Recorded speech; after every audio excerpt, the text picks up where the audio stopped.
Good morning, good afternoon, and in the case of Mobile Recluse, good evening. Good to see everybody. Hope everyone's having a good Friday so far. I know it's been it's been a tumultuous week for a lot of people, so I thought today we'd just have a nice chilled show. I'm going to keep with the October spooky theme, and we're going to talk a little bit more about horror movies and recommendations. But before I jump into that, let me say hi to everybody. So we have got Golgo13. Good morning. Good to see you. Lady Mist. Hello, lovely. Good to see you. Good afternoon to Firefly. Hope you're doing well. We've got both Bash Brothers. We've got Mark and Chris. Hello, guys. Good to see you. D-Bud Martin. Good morning. Keely, roll tide. Good to see you, Keely.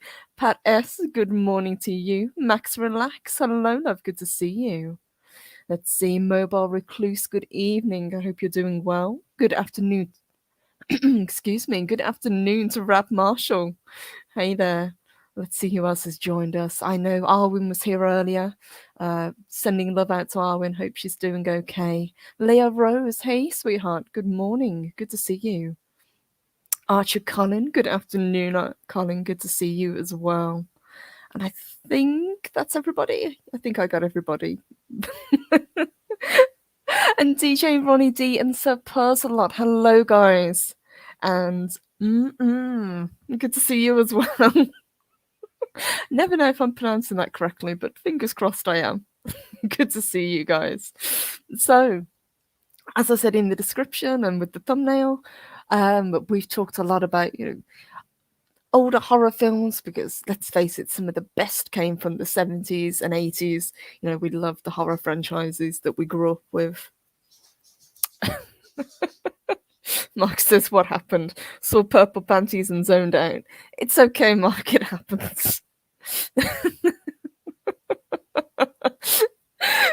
Everybody loves the horror franchises that we grew up with, and we've talked a little bit about this week about the latest Halloween film, for example. But what I thought I would do is give some more modern horror recommendations for people. Now, some of these films you're probably familiar with, some of them you might not be familiar with, but there are some hidden gems out there. So, some of the ones that I was going to talk about, I'm going to go into more detail on the ones that I put in the thumbnail because I think they're some of the best. But let me cover just a few more that people might not have seen. So the one I'm going to start out with is actually from last year. Now, not a lot of films came out last year, but this one did, and it actually surprised me. It's based on H.P. Lovecraft's Color Out of Space, and it stars the ever unpredictable Nicolas Cage. This is a film that I knew was coming. I knew he was going to do it, but I was kind of skeptical as to how well it was going to be translated because although this film is set on a story that's based in 1927, it's given a modern update. It's brought into modern times, but I was really surprised at how well it translated. Nicolas Cage is Nicolas Cage, as always, but in this particular scenario, his over-the-top performance really works, and it really sells the paranoia and the descent into madness that this family goes through. Special effects actually look great, and you do actually end up feeling for the family for what they're going through. I was really, really surprised. It's not a perfect film by any stretch of the imagination, but when it comes to Lovecraft, we have very hit and miss, and I would say that this is a hit, at least for a translation of one of his short stories. And it was actually Lovecraft's personal favorite short story as well, and it's one of mine. So if anyone hasn't seen the 2020 film Color Out of Space, I would say give it a go. And Chris says there weren't any bees, were there? No bees, Chris. God, I hate that remake of The Wicker Man. Ah, it sets me off. Go13, good morning. It sends us a 4.99 super chat. Thank you. It says the horror of it all. Lovecraftian horror is one of the best slash weirdest of them all. I love cosmic horror, I've got to admit. We all love you, Purple Valkyrie. Keep being awesome. Thank you, Gogo. You keep being awesome as well. And he is, guys. If you're not subscribed to Golgo, please check him out because he has a fantastic channel. And just by watching it, I've learned an incredible amount about anime. And that was a subject that I didn't really know much about. So a big thank you to that. Sir Persalot says, Purple Valkyrie, if you want real horror, watch Star Trek Discovery. Now, I love horror, Sir Persalot, but even I don't think I could stomach that.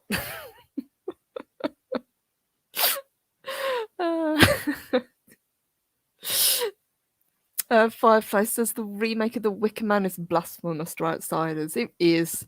It's a film that didn't need to exist, but it does anyway. But we can quite happily forget and just go back to the classic with Christopher Lee because it is a brilliant film and probably in my top 10 favourite films of all time. And Gogo says, I'm glad I could help out. And yes, STD is a horror show unto itself. It is, and we've got a hell of a lot more of it to come. So, it sucks to be a Star Trek fan, I guess.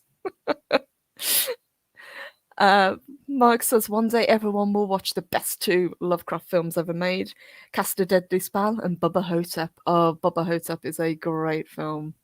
That's actually one on my list to watch. I haven't seen it yet, but I will be. And good morning to Ms. Martin Muses. Hello, sweetheart. And hello to Ishat Melody. Good to see you guys as well. Max Relax, that's actually one on my list that I will be talking about it in a bit more detail later. And good morning, Hail, brightest day. Good to see you as well. So let's see if there's a couple more ones that I could bring up just before I get really into the detail.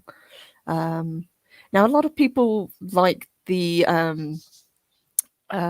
things like Midsummer. Somebody said was a great film. I watched it. I've got to admit, I didn't like it. The one that I'm really going to go into detail about was by the same director, which is Hereditary, which I think is a far superior horror film. It just works better on all levels. And it's got Toni Collette in. And who doesn't like Toni Collette? A lot of people really rate Jordan Peele's work. Get Out, Us. I've got to admit, they're not films that I'm going to be talking about because I don't like Jordan Peele as a writer slash director. I just don't like him as a person. But at the same time, I can see why people like his films. Let's see if there's any others that I could bring up before I really kind of go into detail. Other ones that people have talked about are The Lodge. We've got It, that was incredibly popular, the remake. Part 1, I would say, is much better than Part 2, if you haven't seen the films.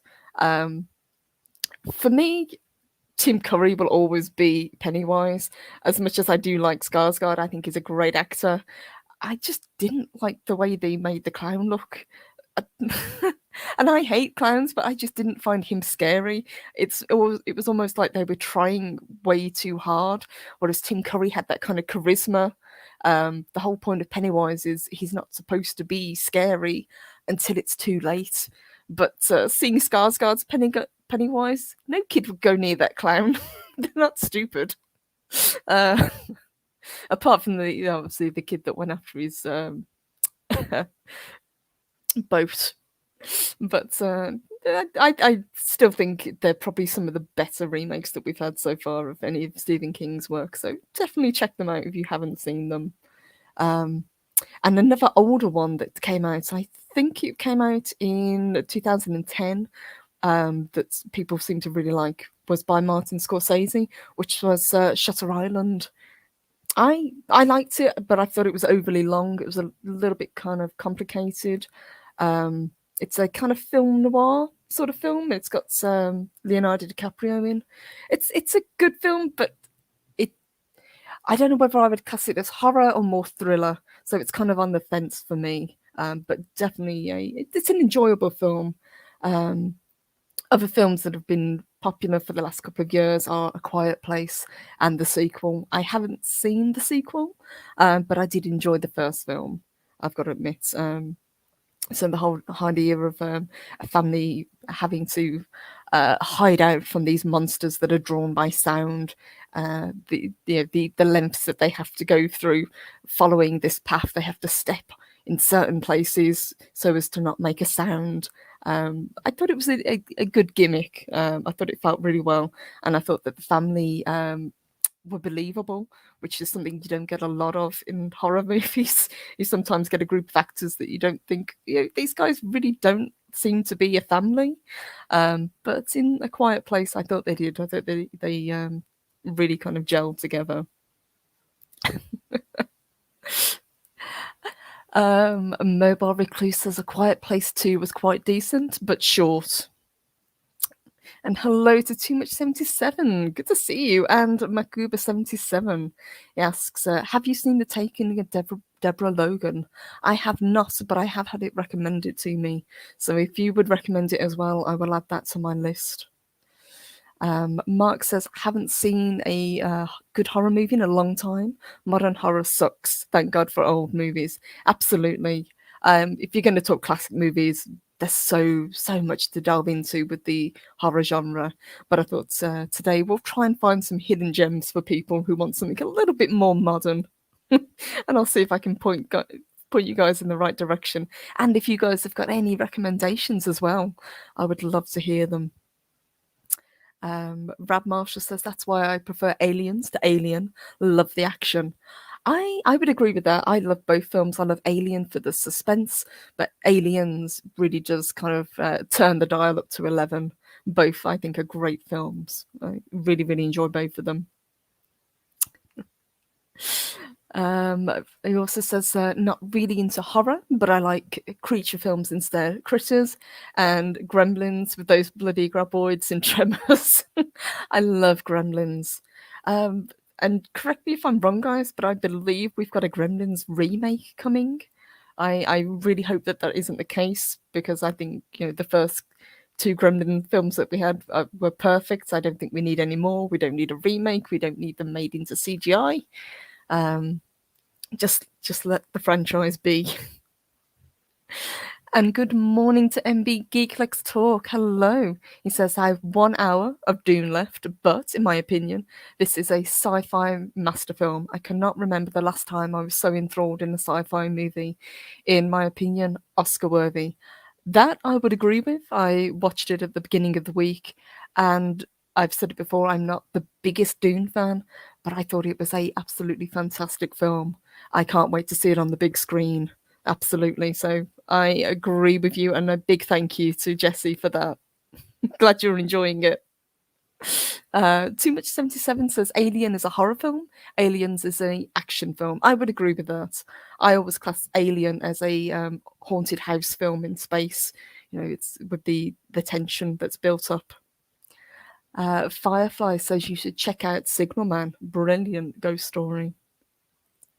And Mark says Dune is the blockbuster that we needed. Absolutely. I hope this is a turning point for films. I really have high hopes for Ghostbusters when that comes out as well. I just hope that it's a fun film, which from the reviews that I've seen, it seems to be that case. Pat S says Don Castorelli's The Last Phantasm, Ravager, and Incident on and Off Mountain Road, Purple Valkyrie from Masters of Horror. Good recommendations. And good morning to Dave, Bob. Good to see you. Hope you're doing well. That was a really good show we just did on Loki's channel. So, the first film from the thumbnail that I'm going to go into is actually The Conjuring 2. Now, this might surprise a lot of people, but I actually like the Conjuring films. I know people are kind of, they're very similar to the Insidious films. They've got a lot of the same cast. But I think The Conjuring is a stronger franchise. And The Conjuring 2 is based on true events, but happened here in the UK. So it's actually based on the Enfield Poltergeist. Let's see. So This one is, again, it picks up with Patrick Wilson and Vera Farmiga, who reprise their roles as paranormal investigators, Ed and Lorraine Warren. Now, guys, if you don't know who Ed and Lorraine Warren is, I highly recommend kind of doing a little bit of research on them, because some of the things that they investigated and got up to are very, very strange. Some of the things I think were probably hoaxed, or they were stretched a little bit. But some of the things also, for example, they own the original, or the real, I should say, Annabelle doll. She's kept under lock and key. So they're really, when it comes to paranormal, they were at the absolute forefront of the investigation. Just to give a little bit of backstory on the Enfield Poltergeist. So this happened in Enfield, which is in London, and it happened between 1977 and 1979. Involved two sisters. Originally, it was just a case of furniture being moved, but as with a lot of poltergeist claims, it got steadily more and more violent as it went on. Now, this has been investigated and it's been talked about for a long time. Most people believe now that it was actually a hoax, it wasn't anything real, but at the time this was a big story, and it involved a lot of people. It involved neighbours, journalists, psychic researchers, and as the Conjuring 2 suggests, it also involved the Warrens. So let's see what else we can bring up. As I said, it was a case of, with the sisters, mostly it was furniture, but with the film, just for as opposed to up the interest, the events are exaggerated, I think is the best way to put it. The most probably memorable part of the film is a new character that they introduced called the Crooked Man, which is very similar to characters that they've had in other films, like the Insidious films, but they do really well with these kind of monstrous creatures. And this one was no different. It was this tall, spindly creature wearing a hat that had very sharp teeth that did a lot of jump scares. And hello to Darth Haster, good to see you. Good morning.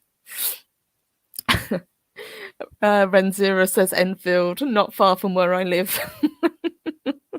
This happened a little bit before I was born, but I, obviously being British, I'm familiar with the story, because as I said, it's one of those that gets talked about a lot when paranormal occurrences are brought up. Golgo says paranormal dolls are the freakiest things out there. Yes. And good morning to Daryl the Derelict. Good to see you. Hey. Shane Nolan says the Enfield thing was made into a British miniseries. It was. It's one actually that I would recommend as well. Worth seeing. Not just the Conjuring 2. The miniseries, I think it takes a much more serious look, and it tries to come at it as though it were a hoax. They're trying to debunk it, but still kind of represent what actually happened. But I would say with The Conjuring 2, it's more about sensationalizing and upping the shock factor. But I enjoyed the film, I've got to admit, and as I said, the Conjuring franchise, I think, is much better than a lot of people give it credit for. The other film that I've added to the list that was on the thumbnail is one that I only watched recently. I think we talked about it the other day, actually, when Stig was on. We talked about it briefly. It is The Lighthouse, and this is from 2019. Now, this film is shot entirely in black and white. It's I was surprised at how good it is. It stars Willem Dafoe, who I absolutely love, and Robert Pattinson, who in this role is actually brilliant. I think people forget that he is a talented actor. I think he's so attached to the Twilight films that people forget that he can do a really good performance. I know I was talking the other day about the Batman film and that I'm really skeptical about him playing that role, but in this role, in the Lighthouse, um, he was brilliant. I was very, very surprised. It's one of those films that you really have to sit and pay attention to. You can't sit there and just have it on in the background while you're scrolling through your phone. Um, it's some people say it's supposed to be based on a Edgar Allan Poe, The Lighthouse, but the director said it really has nothing to do with that at all. It was just coincidence. And this film is unusual as well because one, it's shot entirely in black and white, and it's shot in a 1:19:1 aspect ratio, so it's a square. It looks really odd up on the screen, so that kind of throws a lot of people off. And hello, V-Star. Good morning. Good to see you, honey. Hope you're doing well. Mark says a maniacal possessed doll popping up behind you and trying to strong you, Chris Persia.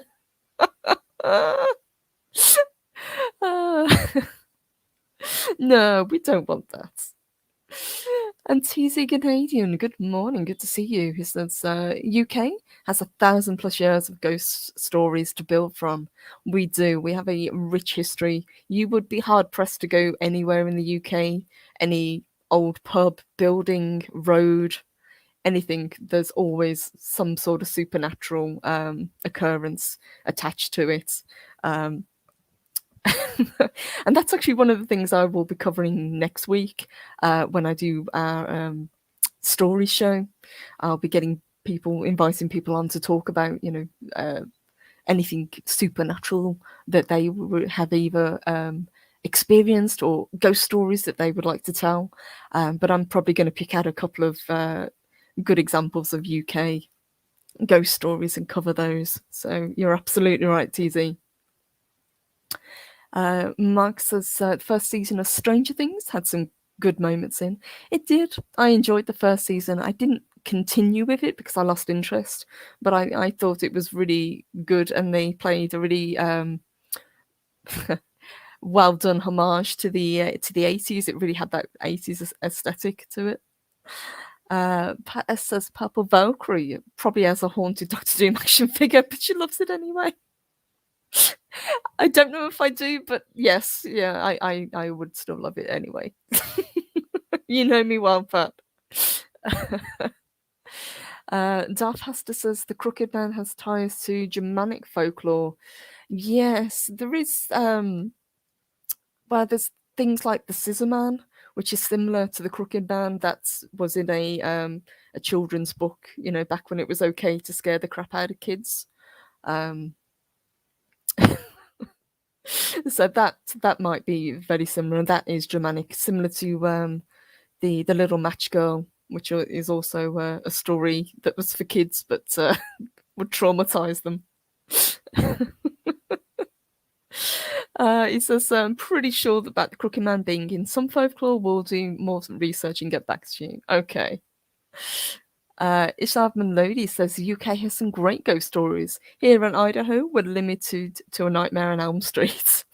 I love Nightmare on Elm Street. You know this. And just incidentally, the actual house is up for sale at the moment. I think it's about $3.5 million. If anyone's interested in owning the real Nightmare on Elm Street house. And hello, so Matt Partly says, I love British history. Me too.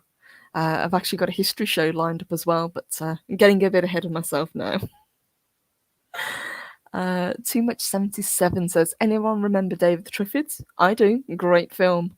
That scared my childhood too. Yes, Scissor Man, exactly, Hester. That's the one. Let's see what else we can bring up. So, as I was saying with The Lighthouse, it was one of those films that people recommended to me, but I kept putting off not watching it. It's surprisingly short. It's only got a runtime of about 110 minutes. but it feels a lot longer. Um, and it's basically two guys in a lighthouse and they're sent into madness. But are they actually going mad, or is there something more sinister driving them that way? Both Defoe and Patterson give fantastic performances. They really work well off each other. Cinematography is great, and as I said, it's really refreshing to see a film shot in black and white because you just do not see this very often, and it worked really well. So I was again very surprised at how good the film was, and I kind of wish I'd watched it sooner now, but I got round to it eventually. Gorga says, "Talk about a horror show." Oh, honey, oh, it's okay. And hello, George Hilton. Good to see you. Dave Bob says, "Have you ever watched The Entity?" I have. I haven't watched it for a while, I've got to admit, but that one was another one that really had an impact. A good film, good recommendation, definitely. I think it's one that I bears a rewatch because it's been a while. And Ishlav Melody says The Others was pretty good too. I like The Others as well. It had a good twist at the end. Um, and I'm not one of those that really falls for twists. I can generally, if I'm paying attention to the plot, you can guess where it's going. But I was surprised. So a good film. We talked a little bit earlier about Midsummer, and I said that it wasn't a great film, but a much better film by the same director that came out, and it was actually his directorial debut was Hereditary. Um, Now, this is a film that it's a weird one. Again, it's got Toni Collette in, who I really like. I think she's a great actress, and she's actually in one of my kind of guilty pleasures for Christmas horror films, which is the Krampus. I love Krampus. I think it's an awesome film. But in this, she plays a fantastic role. And the kids are really good as well. Some horror films, and this is the same with the Conjuring films. Um, the kids, the actors are a little bit of a letdown. There's a theme running through the films that I picked, which actually most of them involve child actors. But all of these, they had a really, really strong cast, and you believe in the people. So joining Toni Collette, we had Gabriel Byrne, who I really like. I think he's great. We had Alex Wolff, who was really cool in this, and Millie Shapiro, who played a brilliant role in this. I thought she's a great little actress. I was really surprised at how good she was in this. And this is another film that's kind of a descent into madness, if you will. There is a supernatural, but it's kind of left up to the audience to decide, similar to films like The Babadook. Uh, is this really a family that's under siege, or is this all brought about due to what they're going through? Is it because of grief? um, Oops, it skipped on me. Mark says, I've said it before, Human Centipede, it was disgustingly horrific. I've only ever watched the first Human Centipede, and I would be inclined to agree with you. I know there's sequels, but I haven't seen them. And Dave Bob gives us an update on what we were talking about earlier. Thank you, Dave Bob. He says it's now been reported a single live round was accidentally fired on set by the principal actor. Well, that is absolutely horrific. As we were saying before, this should not be the case. In this day and age, no, there should be no live ammunition, no live weapons on a film set. We will no doubt get more information over the next 24 hours, but just absolutely horrific accident, if it is indeed an accident, to have happen. So thank you for that, Dave Bob. Appreciate it. And good morning to Dean Krantz. He says, hello, Rise and Shine. Good morning. Good to see you. Hope you're having a good one. Darth Haster's got a stronger stomach. He says, I ate steak dinner through human centipedes. And it's Melody says the band Lacuna Coil has a great song about Krampus that always goes on my Christmas mixes. I will have to check that out. Like I said, I love the film. I actually really like the whole mythos behind Krampus. I have a little Krampus Christmas tree ornament that I put up every year, but the film I really enjoy. And it's by the same director that did the anthology Trick or Treat, which is also a film I highly recommend. And hello to Stuart Mitchell. Good morning. Good to see you. Daryl the Derelict said White Noise was good. White Noise I haven't seen, so that one I will have to check out as well.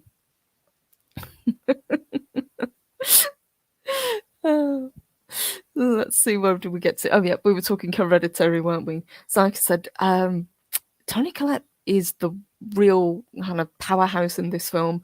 She really pushes it forward.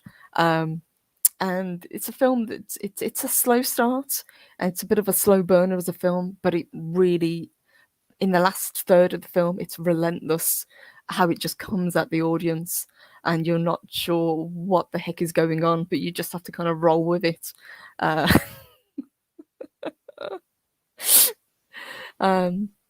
So basically, the plot is Annie, played by Colette, is a troubled woman. She's just lost her mother, and as they're going through the mother's possessions, it seems that she wasn't quite who they thought she was. She seems to have been involved with the occult, shall we say. And this is a side of her that they never knew. They just knew her as, mom, as grandmother. They just thought that she was, a normal lady. But things spiral out of control after a terrible accident involving the kids, and it just goes from there. And as I said, it's almost it's like watching a descent into madness with this family falling apart, and you're never quite sure, is it outside influences pushing them this way, or is it the grief that they cannot get over that's the driving force? But I highly recommend this film if you haven't seen it. It's one of my favorites. And good morning to Louise. Good to see you. Or good afternoon, rather. Dean Krantz says, silly thing about me, have been around the world and been in combat 3 times, but gory movies are my kryptonite. I draw the line at Freddy Krueger and watch nothing beyond that. That's okay. I know a lot of people that don't like gory movies, and I'm not a big fan of gory movies just for the sake of gore. I don't mind gore if it's part of the plot, but I don't like, the kind of torture porn films that we had in the 90s, early 2000s that we seem to have loads of. It just doesn't do it for me. I need something. I need characters. I need some story basis to really grab my interest. And Shane Nolan agrees. He says, yes, me too. The older I get, the less tolerant I am. And I've seen a few crazy things in real life. Agreed. But I like them, I've got to admit. Louise says Krampus is a great horror movie and a good feel-good Christmas movie. Agreed. It's it goes on my Christmas rotation, definitely. I really love it. I like there's quite a few Krampus movies, but Krampus itself is probably my favourite of them. There's one that's got William Shatner in that's also worth a watch. That's really strange. It's a low budget horror film based on the Krampus story, but I would say give that one a go as well. And Chris says, so the Saw franchise is a no-go. I liked the first Saw, I gotta admit, and I quite like Jigsaw because it did what the Nightmare on Elm Street did and kind of reinvented itself. But the first Saw film I thought was actually really good, and because it was made on such a small budget, it goes to prove that you can make a great film. You don't have to spend millions and millions of dollars if you've got the know-how and the passion to make something. And I think that's why it was such a success. For me, the films that I'm not a big fan of are things like the Blair Witch Project, for example. I'm not a big fan of the shaky cams. There was another one, VHS, I think it was. Those sort of films. Quarantine, I think, was another one. So Stuart Mitchell says, have you seen movie Drag Me to Hell? Sam Raimi's return to horror roots after his Spider-Man trilogy. I did. And again, that's a kind of is it really supernatural, or is it the characters themselves descending into madness? Thing. Now, a lot of people have talked about Drag Me to Hell and said it's less about the supernatural side and more about what's going on with the main character. You know, her her complexities and things. But I thought it was a really good film, I've got to admit. I didn't particularly like the ending. I thought the ending really fell flat. But up until that point, I enjoyed it, I've got to admit. And hello, good morning to Snowdub. Good to see you. Another horror aficionado. He says, Dead Alive is one of my favorites, aka Brain Dead. Yes, Peter Jackson's first film. Always remember the the scene with the lawnmower. You know which one I mean, Snowdub. Thank you so much for your super chat, honey.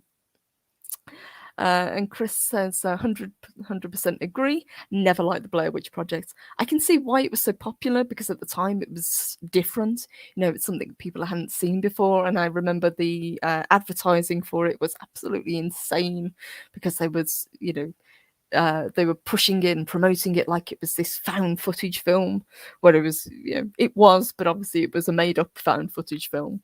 But they were really hyping it up like it was something different. Mobile Recluse says Japanese version of The Ring was good. I would say it is the best version. I would also say the original version of Let the Right One In, which is Swedish, if I remember correctly. There was an American remake, but the original version was much superior. The remake's not terrible by any standard, but I still prefer the original version of that. And I think somebody mentioned further back in the chat Suspiria as well. That is a freaky film, and I would say always go back to the first version of that as well. Snowed that's my favorite quote. Oh, I've got to do a Kiwi accent. All right, let's give it a go. I kick ass for the Lord. I love that as well. It's a great film. And one that a lot of people know about, you're right, Snowdub. People kind of have forgotten that it exists. Mark says the mockumentary for Blair Witch Project was much better than the movie. Agreed. But you can't fault them on how they promoted that film. They really advertised it well. Because I remember people coming out of the cinema talking about it. I remember it being on the news, people talking about how frightening it is and how people are, you know, fainting in the cinema. Yeah, I don't think so. It wasn't that bad. Zine says, my favourite horror movie may not make anyone else's list, but Prince of Darkness really inspired my imagination. That's a good pick. And Darth Hasta says Ringu is the Japanese version of The Ring. It is, yeah, and I actually prefer it, I've got to admit. Same with The Grudge, Prospersia. Yeah, absolutely. Too Much 77, the old portmanteau horror films from the 70s were awesome. Not much gore, but they were really effective as far as the twist storytelling. Indeed. You guys know that I'm a big fan of the Hammer horror films as well. Now, those were much more kind of over the top, you know, with the blood and boobs and things like that. But again, made on a much smaller budget than a lot of films were. They reuse sets, they reuse costumes, but I still love them. And Deba Martin says the Blair Witch was no Exorcist. No, The Exorcist was a phenomenon when it came out, and I think Mark was talking about it earlier as well. That was one of the films when it came out that really, really struck a chord with people that went to see it. I think my parents went to see it, and I think my mum said she didn't sleep for about 3 days after, because up until then we'd had films like Dracula, we'd had films set in the past, but this film was set modern day. It involved a modern day family, and it's just something terrible that happens to people basically like us. And I think that's why it had such an impact, because if it can happen to that family, who knows what could happen. Snowdove says technically it was Peter Jackson's second film. I forgot about Bad Taste. Yeah. But still a great film. And D-Bud says Hammer horror, blood and boobs. What's not to love? Exactly. I think we did a whole show about Hammer horror and how much we love them. Firefly says, oops, it skipped. There we go. Peter Cushing and Christopher Lee being top stars for Hammer horror. Absolutely. And top stars of just horror in general. Two fantastic gentlemen. I really miss both actors. I was always a huge fan of both of them, especially Christopher Lee. Christopher Lee was a gentleman and an actor, and he is sadly missed. Stuart Mitchell says the Blair Witch Project became the most profitable movie of all time. It has now recouped its budget more than 400 times over. Oh my gosh. Now that I believe. Shane Nolan says, I grew up on Hammer Horror and saw a homage recently made by Gibson's production company. Oh, I have to check that out.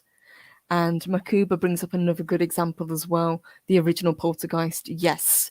Another just regular family, just doing what they do, and absolute manic pandemonium hits them. I would say the same for the Amityville Horror as well. I love those sort of films. Let's have a look. So we've done Lighthouse, done Hereditary. One that I really wanted to talk about that really kind of sparked my imagination. I think a lot of people will know this film because it's kind of done the rounds if you're a horror fan. It's The Witch from 2015. This is spelt, if you see the stylized version, it's like 2 V's, and then it's subtitled A New England Folktale. It's a period supernatural horror film, and it's basically a family, a Puritan family set in the 1630s, very isolated, that just encounter evil forces in the woods just outside their farm, and they have to deal with it. I was surprised at how good this film actually was. Really, the cast were brilliant. Again, a family that you actually believe are a family, especially the young lady who plays the main role, who was I believe it's Anna Taylor-Joy. That's it. So this was her first film appearance as well. She was brilliant in this. The guy that plays the father really sells it as well, and all of the kids, again, great child actors in this, which isn't easy to do sometimes. But it really kind of plays on the paranoia and isolation of being away from society, not just being kind of isolated because of where they are, but shunned as well because of what they're going through. So they are banished from a Puritan colony over a religious dispute, and basically they have to relocate on a farm which is in the middle of nowhere. So they've got no one to fall back on, and even if they did, they wouldn't have anyone to go to because they've been cast out by society.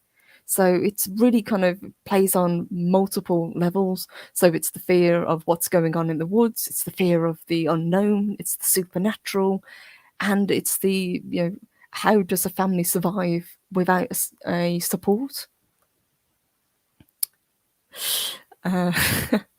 Too Much 77 says horror films the last bastion of the anti-woke. Indeed. I hope so. Dean Krantz says, one of my best friends and I have a running joke. We compare any film we see on the Zardos scale. There can be some great laughs when you use it. Could I make a confession and say that I actually really like Zardos? I know it's a terrible film, but it's a guilty pleasure. What? I can't help it. I like Sean Connery. And Dave Bob says Pet Cemetery, anyone? The original, absolutely. The remake, not so much. As much as I really like Jonathan Lithgow, I think he's a great actor and he was really good in the remake. They completely missed the whole point. And Hasta says, yeah, the OG Pet Cemetery, exactly. It was much better done. It didn't have CGI cats, the original, and the cast was much better. Even though it was kind of cheesy. It was out around about the same time. It's in the same kind of bracket as Salem's Lot. And Firefly says, "Oh, Valkyrie." Oh no, I like it. And Bobby, hello. He says, "So you like Sean in thigh-high boots?" I can neither confirm nor deny.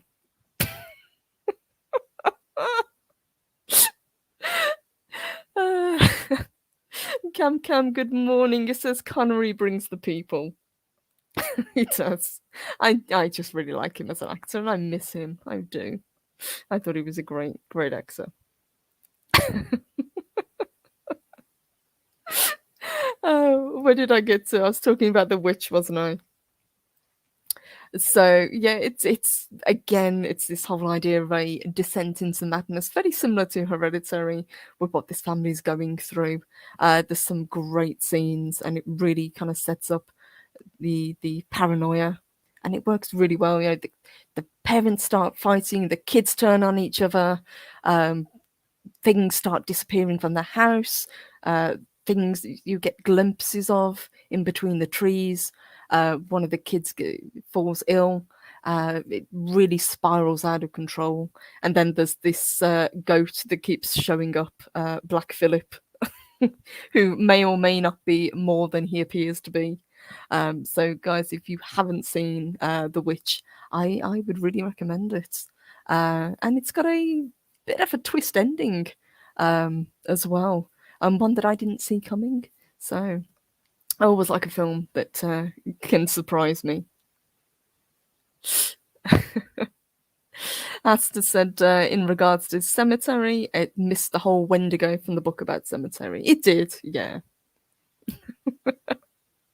And Zara says, I'm with you. Nothing like a good bad movie. I can appreciate a bad movie on a certain level. I mean, some movies are just bad, but usually there is something you can find to enjoy about it. We've talked in the past about riff tracks and MST3K, and even if it's a terrible movie, you can still find humor in it. You can still poke fun at it. Too much 77 says, the older I get, the more I find myself agreeing with Michael Myers' opinion on teenagers. Yeah, I would go with that as well. And after the last film, I would add the entire town of Haddonfield to that. So go nuts, Michael. Go crazy.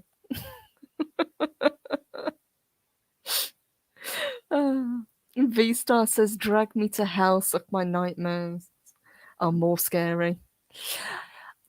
Yeah, I wouldn't have said Drag Me to Hell was scary as such. I think it was trying to be that way, but it was also trying to be very kind of tongue in cheek and self-aware of a film. I didn't hate it by any means, but I think it was more about the main actress, the main character, and her kind of complexes. And she used to be a fat girl, and a lot of people who have kind of dissected the film say it's more about her mentally and her eating disorders rather than anything supernatural. But it's still a pretty good film, but I really didn't like the ending. I thought it always felt tacked on. Like they had written themselves into a position they couldn't get out of, so they just did the quickest ending that they could think of. Stuart Mitchell says, have you seen the 2018 film Annihilation from the same director as Ex Machina. I have not. I've heard it's very good though. Would you recommend it? Um, I know it's one of those that keeps popping up whenever I turn on streaming. It's just like, you've watched this, so watch Annihilation. But I haven't seen it yet. Oops. Dean Krantz says Jason X is a movie that made into a drinking game. There are so many tropes that can make you laugh. They used the set and cast of Andromeda to make it. They did, and I think the thing with Jason X is they knew that they were making a film that was meant to be silly. They set out, and that's why I don't think it's as a terrible film as people seem to think it is, because they were almost poking fun at themselves at that point. A lot of the Nightmare on Elm Street films did that as well. The later it got, it kind of flipped the trope on itself and became very self-aware and very kind of winking to the audience. But Jason X has got some of the best kills. I mean, the nitroglycerine kill and the sleeping bag kill. It's a good film. I like it, I've got to admit. Bob A says there's plenty of room for modern day Abbott and Costello style horror comedy, but not Jack Black. Agreed. I just recently actually started watching Abbott and Costello, and I am loving the horror films that they did. A lot of fun. I haven't watched all of their kind of comedy outside of film, the comedy shows that they did, but I'm working my way through their films at the moment, really, really enjoying them. Asta says, bring back the sleeping bag kill. Everybody remembers that kill. I think mainly because, one, it was funny, and two, Jason gets so frustrated in the end, he just kicks the bag and walks off. It's one of the few times that you actually see a little bit of personality from the character. I think that's what makes it so memorable. And the last film that I wanted to talk about today, we've talked a lot about, Western-based horror, but I wanted to highlight a brilliant Korean horror film, and that is Parasite from 2019. We know at the moment we've had a lot of fantastic Asian cinema coming out. A lot of people are really, really enjoying what they're seeing, not just with manga and anime, but TV and film as well. And this film is no exception. It really is very, very good. It won a hell of a lot of awards as well. So it won Academy Awards for Best Picture, original screenplay, director, international feature film. It was just a really popular and one of those that kind of went by word of mouth, I think, and that's usually the best way to do it.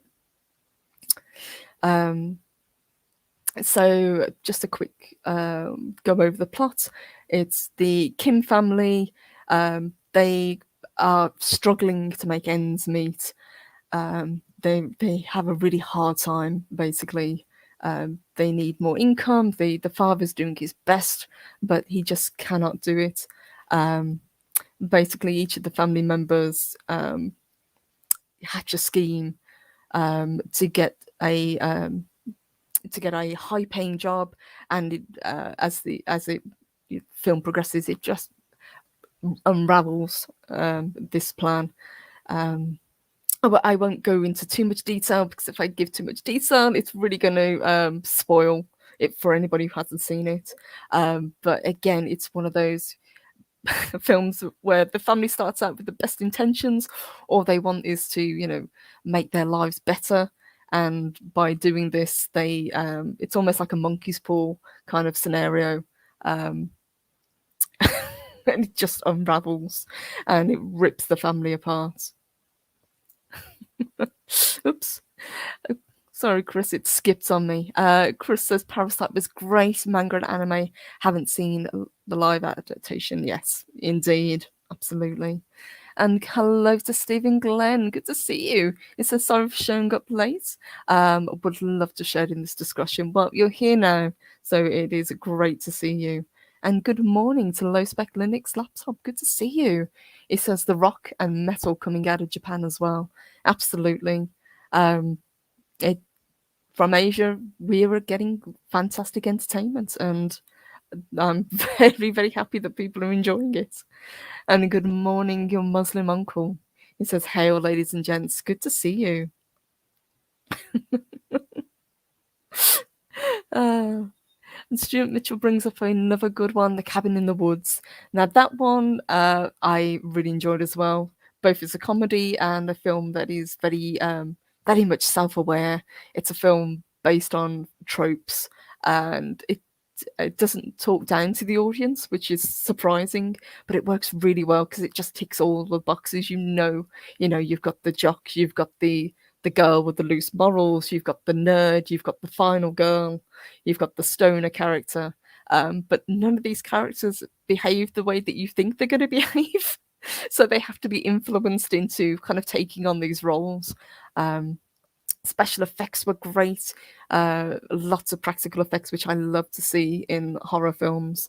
There's something about having a practical effect in a horror film that just makes it so much more believable and real to me.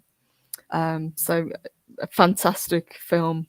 And I'm really glad that we never got to the sequel that they were talking about. I enjoyed it for what it was, I've got to admit. Dave Bob says, I like the bunk bed kill. And Cam says, I'm going to be watching Peter Cushing Iconothon this week. Abbott and Costello meet great movies. Absolutely. Can't go wrong with those films. Stephen Glenn says, did anyone bring up Scanners? No, actually, we haven't talked about Scanners. And that's one I haven't seen for a long time. Again, great practical effects. Too Much 77 says Train to Busan was a good zombie movie. It is a great zombie movie. And with all great films, apparently we're getting a remake.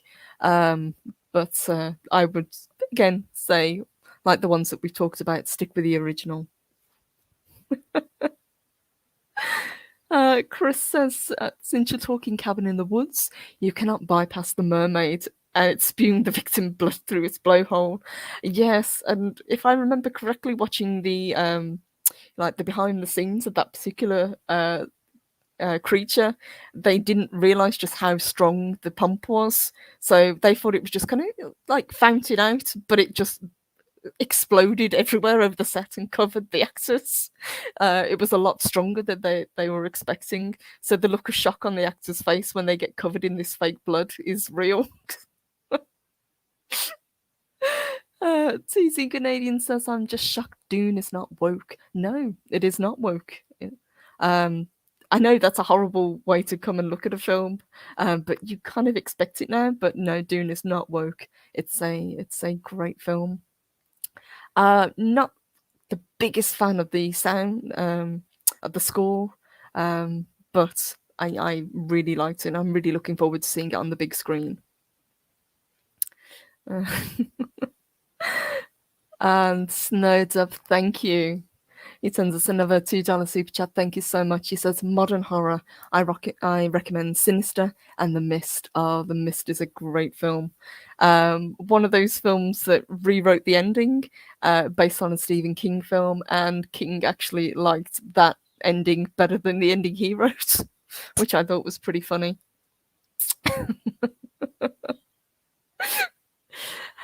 And Darth Pasta says Bird Box is Lovecraftian. Change my mind. Yeah, I can kind of see how it would fall under the cosmic horror kind of banner. Absolutely. I've only ever seen the first Bird Box. I thought it was pretty good. I like the other ones better though. And Vsar said Jerusalem's Lot was the best movie from Stephen King, just like the book. I really like Salem's Lot, I've got to admit. I thought it was really good as well. I really like The Shining, even though King hates that film. I thought it was a great film. And Cam, absolutely. He says, hail to Paris. Great to see you. Great job with the Band of Brothers retrospective to you and everyone involved. Thank you. Indeed, absolutely. It's been a fantastic thing to be involved with. It's been an honor. It was a fantastic idea that Pat came up with, and for us to kind of be involved, it was a real honor. I'm just going to pull up tonight's, I believe. Oops, let me find it. Let's have a look. Because I know we've got a list of who's having it tonight, and we've got a special show tonight, if I remember correctly. Okay, so this evening, the final episode is on Pop Culture Minefield's channel, and it is with Judith Dye, who is the wife of Dale Dye, and it's also Mexican Iron Man is going to be joining as well. So, guys, highly recommend seeing this. It's going to be a fantastic show. Pop Culture Minefield are a wonderful channel, really great guys. So I'd highly recommend it this evening. I will be watching as always.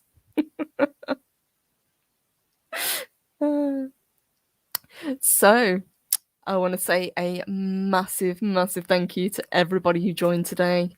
Really appreciate you guys joining me. I hope you have a fantastic rest of your Friday. I hope you have a wonderful weekend, and no doubt we will see each other around YouTube over the next couple of days. I will be back on Monday, as always. So, guys, take care, have fun, and look after each other. Bye.